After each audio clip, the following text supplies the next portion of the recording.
So, hi guys! Kumusta kayo? So, ayun na nga, sagutin natin tong comment ni Madam. So, nag-comment siya sa video ko na about dun sa Malaysia. Okay? So, ito na nga, sasagutin natin. O, basahin muna natin yung comment niya. Hi po, saan po pwedeng murang tirahan po dyan? Waiting for visa. Waiting visa. Okay? Saan ba sa Malaysia? Sa Malaysia kasi guys, or madam, hindi naman ako nag-stay doon ng very long. English. So, hindi ako nag-stay doon na napakatagal. So, nag-stay lang ako doon like 5 days. So, kung wala kang mag-anak doon, siguro hotel or ano ka ng mga room for rent. Meron din naman mga room for rent doon pero hindi ko nga lang alam kung saan banda yung tawag dyan. Sa banda dun, oo. Pero pagka kayang-kaya naman ang bulsa mo like hotel or may mga cheaper hotel naman like basta mga ano lang, yung mura lang. Oo, mura lang na hotel. Marami naman din magtingin-tingin ka lang kung nasa Malaysia ka, okay? Kasi di ko rin naman alam kung nasaan ka ngayon, okay? So pag dito ka naman sa Manila, for example, galing ka ng province, di ba? Tapos dito ka sa Manila, gusto mo mag-antay. Marami din naman dito like yung mga paupahan. Parang ganun din, paupahan. Kung tingin mo ilang araw ka lang naman, so pwede ka sa mga transit place, hotel. Hindi na hotel, yung mga parang dormitoryo, ganon.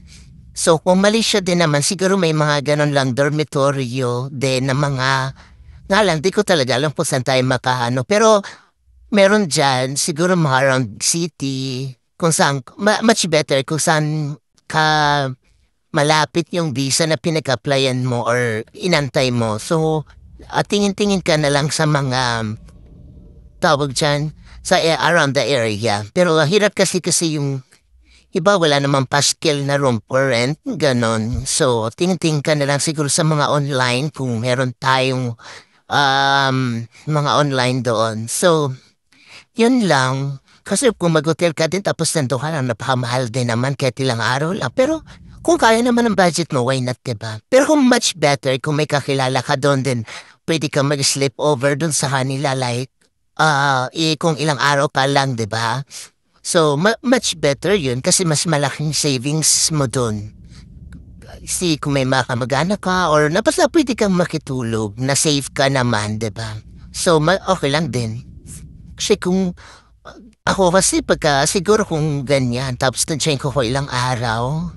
Pero kung buwan, like 2 to 3 months, ay, magano ka na lang.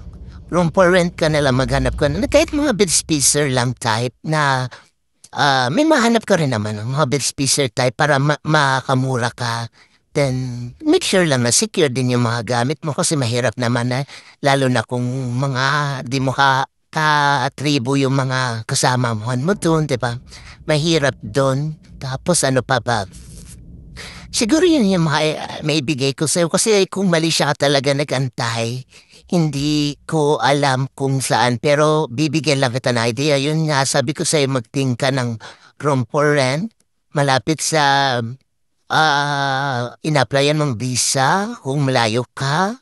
Or else mga transit, mga ladies beach spacer. Meron din naman yun, mga ganyan. Malang di ko alam kung mga magkano pero depende yan kasi sa ano nila, sa mga presyo. So, di ako makano. Pero kung ako sa'yo, kung alam ko naman matagal, diba? Siguro gagawin ko like room for rent na lang. Then, dun. Kasi para secure or basta bit spacer lang na secure ka lang. So, siguro yun lang yung maipayo ko sa'yo. Kung doon ka sa Malaysia, pero kung dito naman sa Manila, mabilis lang makahanap ng mga tawag dyan room for rent, mga bit spacer kasi diba social media, so maraming mga nag-online. Pero to make sure na walang dapat hindi mo na down payment kasi may mga iba na kunyari online transaction kayo tapos nag-down payment ka ba, kumbaga, tapos pagka, wala pala, di ba, meron kasing ibang gano'n nangyayari ngayon, guys, kunyari, looking for a bid spacer, then,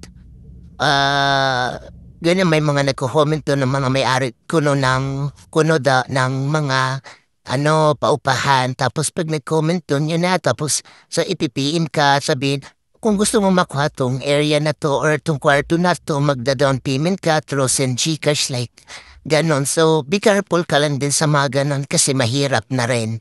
Kasi maraming biktima sa mga gano'n na hindi pa nga napuntahan yung locations, hindi pa na nakita yung talagang area, tapos magse-send ka kaagad para for secure din malaman mo pala na scam ka na.